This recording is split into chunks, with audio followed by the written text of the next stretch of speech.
welcome back to Psych Your Way to Success. I'm your host, Claire, and with me is Heather as always. And we are actually back to part 2 with Dr. Jeff Keuss. We're continuing our conversation, and please do enjoy. Have a good one. Curious. So if we're looking at a lot of these youth that are, say, 21 to 25 or anything Yep. beyond that, I am also seeing that a lot of them do not want a driver's license. They don't want certain accountability. They don't want, like, I know a lot that will not leave their area that they grew up in.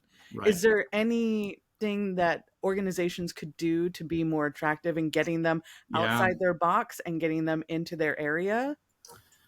Yeah. There's two aspects of that particular. I mean, again, this is, some of the COVID realities we're also dealing with too is one is economics becomes a real tension point, Mhm. where a lot of major corporations are based in cities that are unaffordable to Yeah. 22-year-olds. They just can't live there.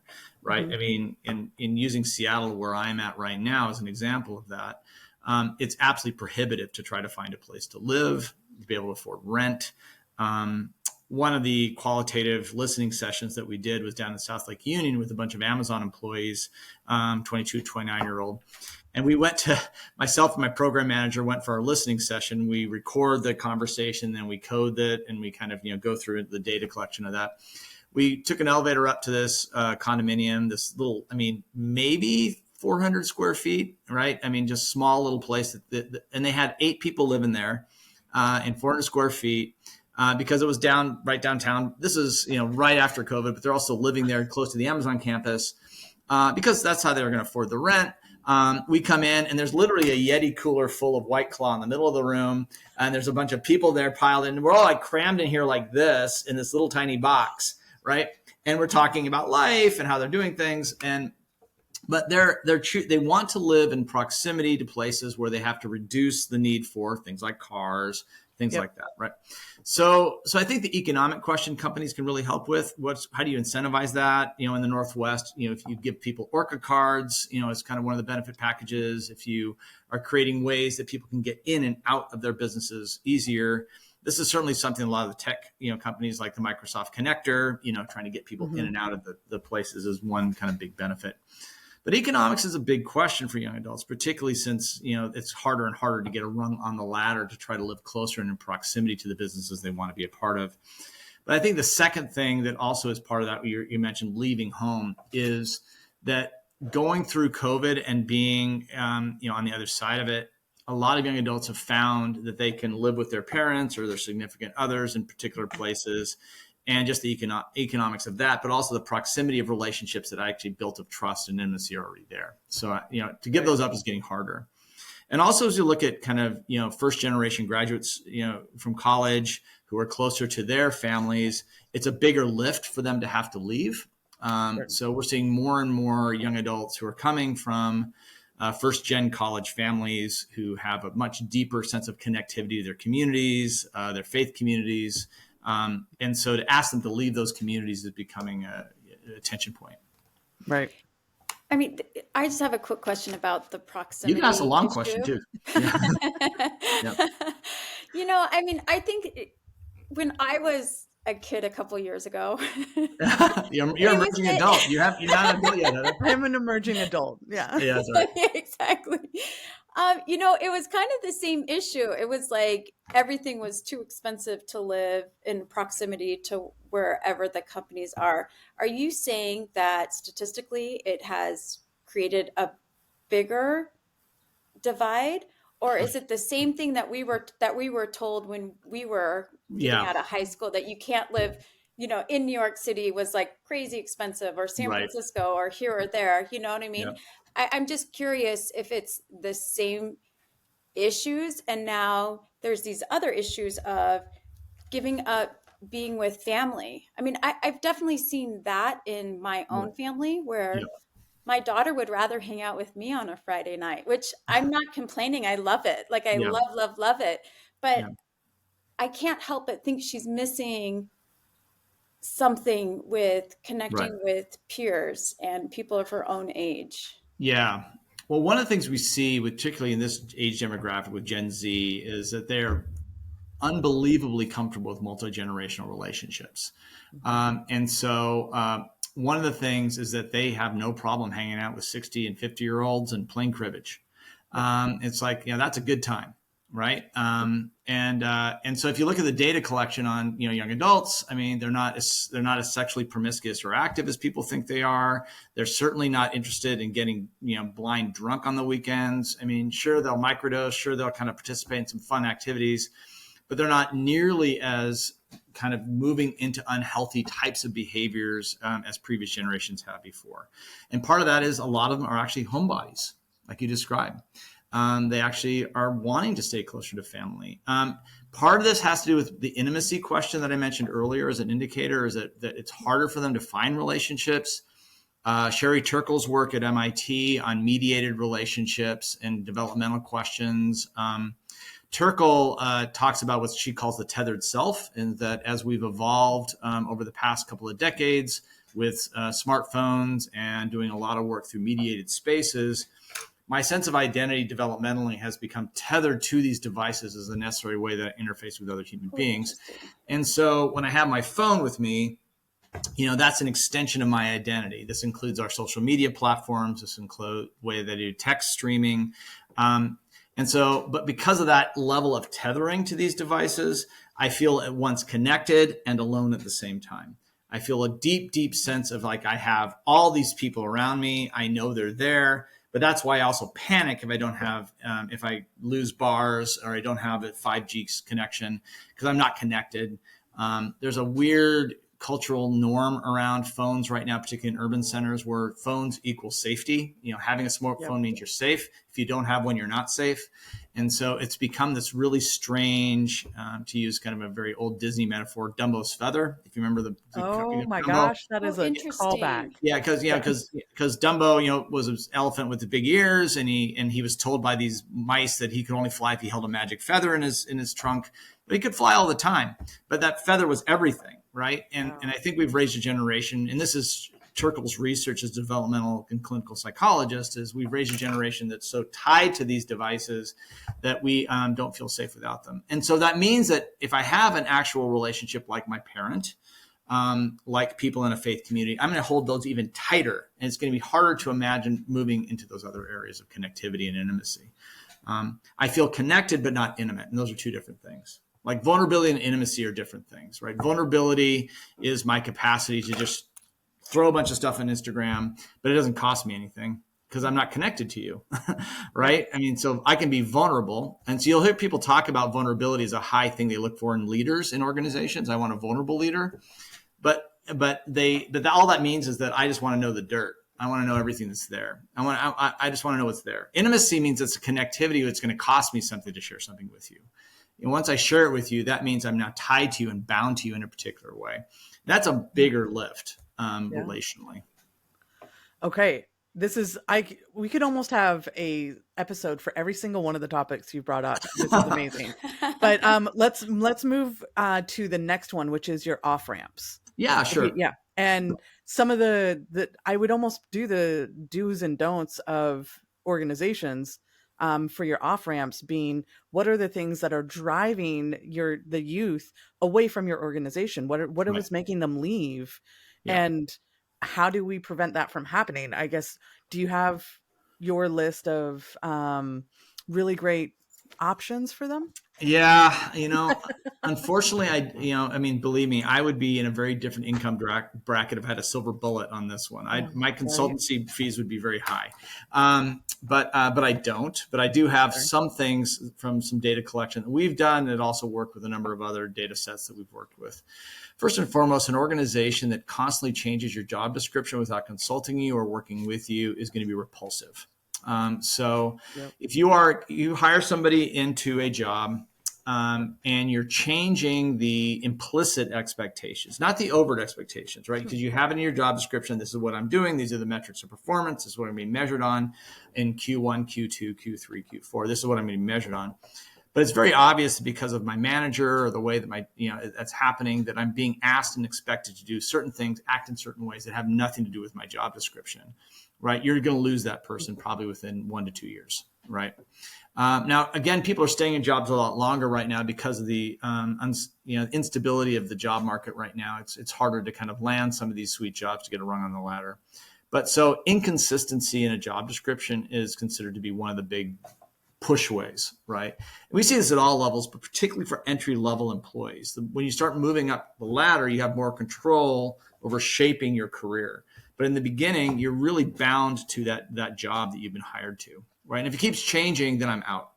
Yeah. Second, another off ramp that we see has to do with this issue around mental health and anxiety. Meaning, if I'm in an organization that doesn't take into account my full self, meaning that I am not able to share that, I have a religious holiday, I can't work that day, or if there's an organization that's not taking seriously that I need to wear a burqa if I'm going to be working in your place, or if it's a place where I walk in and I can tell very readily that because my skin's brown or black, that there's ways in which this environment doesn't see me as a self in this phase. They haven't learned how to deal with me. There's a lot of microaggressions. These are all the basic things that are just going to be kind of the sense of pushing away that we've learned from our DEI work in the past few years. Third, and this is the part that I think is a little bit squishy. It's a kind of a soft thing on this one. But again, if a young adult doesn't really perceive that they are connected to the mission, which I mentioned earlier, Mm-hmm. if I'm in a corporation over 500, it's really hard for people to feel connected to a mission, and that's why it needs that much work for every level of an organization to show some kind of through line by which this is how you contribute to that output, right? So if I'm at Google with multi-site global institution, and I'm hiring somebody to do coding for me, I need to show them that this particular team that they're on, that project they're on, is contributing to the Google mission explicitly, right? And that needs to be written into the work. This is how you make us better. And it's more than just saying it in abstraction ideals. I need to show point by point how that job connects to that point. And this is where managers become absolutely imperative, and this is where leadership training is absolutely necessary to train leaders and managers to talk to new hires, particularly young adults, and make this very explicit. And one area in particular they want to know is the social impact factor. Mm-hmm. How does my job actually change the world for better, right? Young adults are coming in, and like, for example, one of the biggest things that we found recently, this is from a Gallup poll, of why young adults are not, choosing life partners, getting married, what's the reason for that? And the number one reason for 20-year-olds is climate change.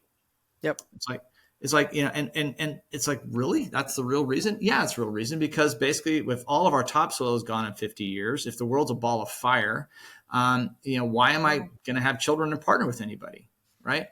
I mean, it's a carpe diem kind of lifestyle at that point. I'm just going to live it out while I can, or I'm in such despair about it that I'm just trying to kind of get through my day. I mean, the amount of mental anxiety around climate issues for young adults is huge.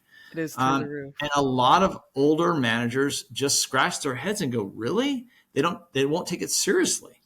And when a young adult hears that, they see an old person totally out of touch. And why am I spending time in this? Right. So I'm going to spend my life doing gig economy work, side hustle work. Why would I work for that big corporation that's just basically destroying the planet? Right. So things like social impact factors. How are you dealing with questions of race? How are you seeing my identity as far as somebody who's queer? How are you allowing, this workplace to become a place that's generative to save the planet? It becomes big questions.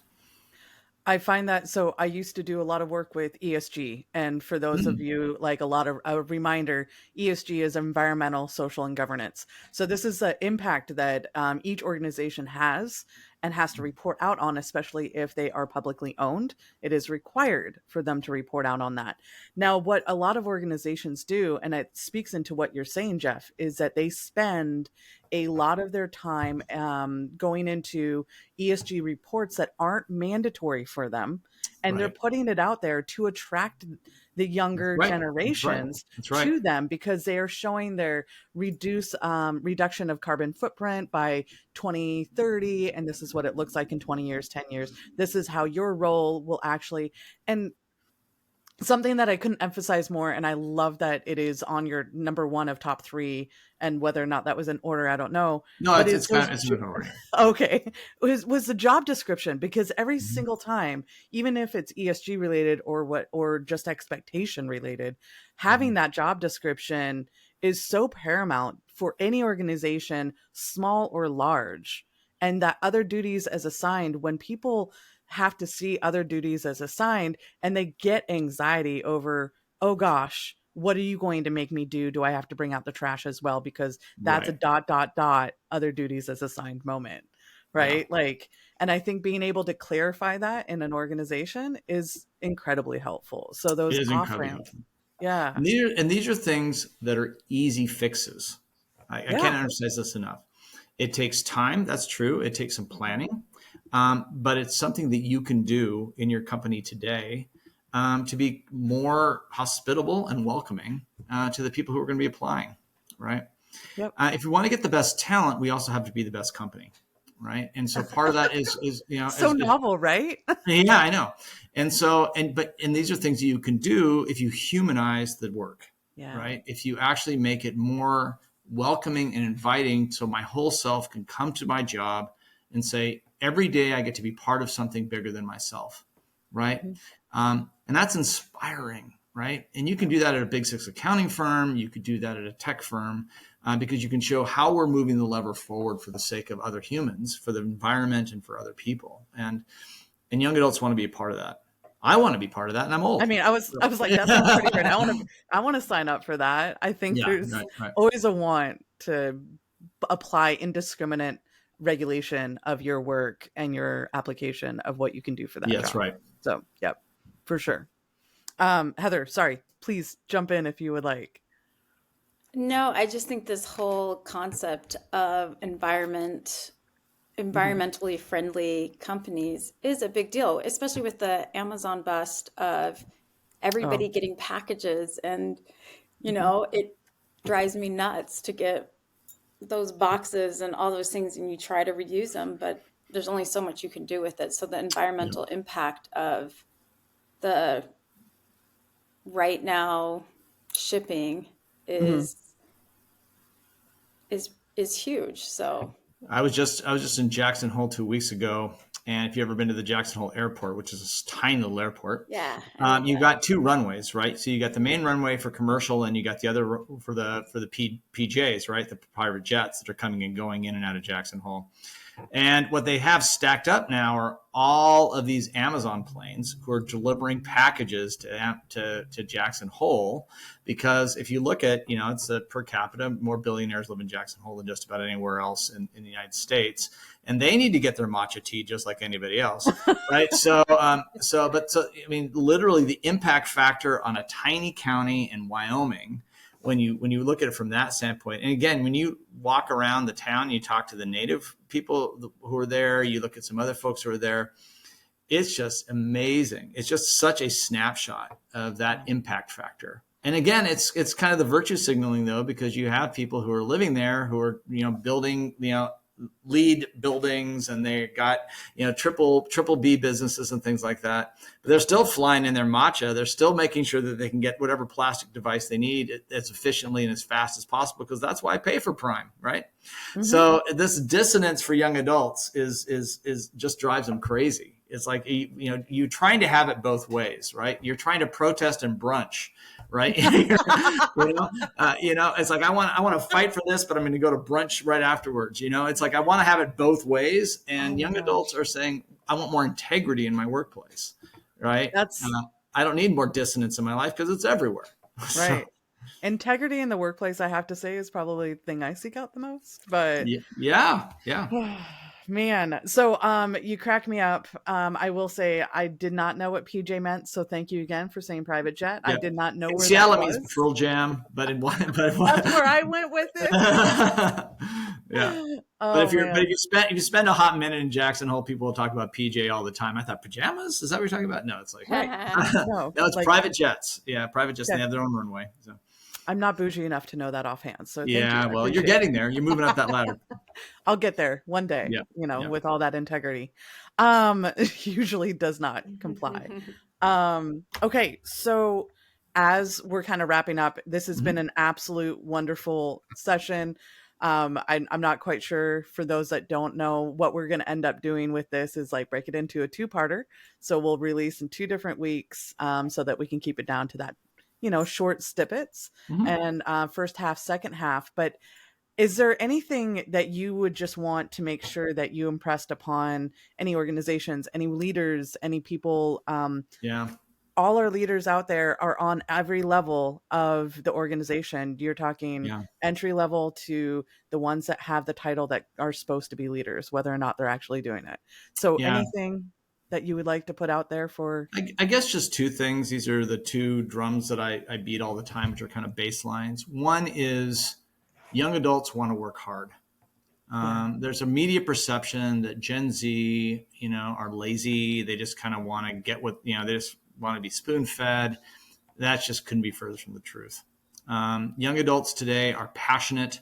They want to work hard, and they want to work for people that are worth working for. Right. And so I think, change the perception about which young adults, they're hungry for meaning, and they want to work hard, and they're smart. They're the most traveled generation in history. They're deeply, deeply integrated. And also, they're not on their devices all the time. So throw that out the window. Baby boomers are actually the worst when it comes to actually using phones in public and in meetings than young adults are. I mean, Huh. look around the room. It's going to be the 50 and 60-year-olds who are obsessed with their phones much more than 20-year-olds. Because 20-year-olds know how to manage their time better when it comes to devices. They're digital natives, right? Love So it. I mean, statistically, that's just a data point to throw back in people's faces when they start griping about kids. Yeah, so that's one thing. So they want to work hard. Second of all, and this is a very different tangent, but gets back to the whole person in our workplaces. Mhm. 47% of the United States identifies with some religious tradition. 33% are spiritual but not affiliated to anything. That's a huge percentage of people who have some kind of transcendent mindset about their lives and what it means to be alive and who they are, right? Mhm. Take those things into consideration. So think bigger about the purpose of work. It isn't merely just I mean, great, let's get a paycheck, let's build our stock portfolios, let's create legacy wealth for others, right? Let's do all that, right? But why? And I think a lot of our companies have a too small of a why as far as why they are doing the work they're doing and for what reason. And the more that you can have an expansive picture of why you and I as human beings are in this room and it's bigger than us, things like hope, things like meaning, things like care, things like healing, I mean, these are things that are part of the human endeavor, right? Now, statistically and scientifically, you can't measure how much love weighs. You can't, kind of figure out the distance of hate. I mean, the things that kind of animate our lives are not balanced on the same metrics that we balance a lot of other things, but they do animate how we work and how we live. And so I think the more that we can think about those ineffable, big, mysterious things that make us human and beautiful and wonderful, and figure out ways to celebrate those things in our workplaces, I want to go work there. I Yes. want to give my all to that place because you see me as something who is more than just a worker, right? A Yep. beautiful human being who deserves a place to continue to grow and deepen. So those would be the two things. Think transcendently, and also make sure that you're, really, really, really seeing young adults as workers and not merely just, slackers, because they're not. So We're more than our output, is what you're saying. absolutely, absolutely, yeah. Excellent. Well, that is some incredible advice. I highly, highly suggest you guys check out Jeff on LinkedIn. We're gonna put his if you're okay with it. I should Right. actually. I'm sure. I love friends. I'll connect with people. I'll connect. Yes. Yeah. So Dr. Keuss is online, LinkedIn. You can also find his book coming up. When is it releasing? It'll be Yeah. released in May, but you can pre-order today on Amazon. So if you go to Hey. Amazon, you can get a link and you can pre-order today if you want. And choose the sustainable option. So that would be That's great. right. Support your local bookstore. I love Oh, I'm it. all for it. So yes. Yep.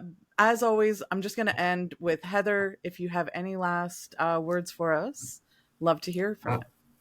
Well, I just really appreciate this amazing insight. And I love the positivity of this new generation coming out. You hear so Mhm. many Yeah. negative things about them That's right. that I don't see that.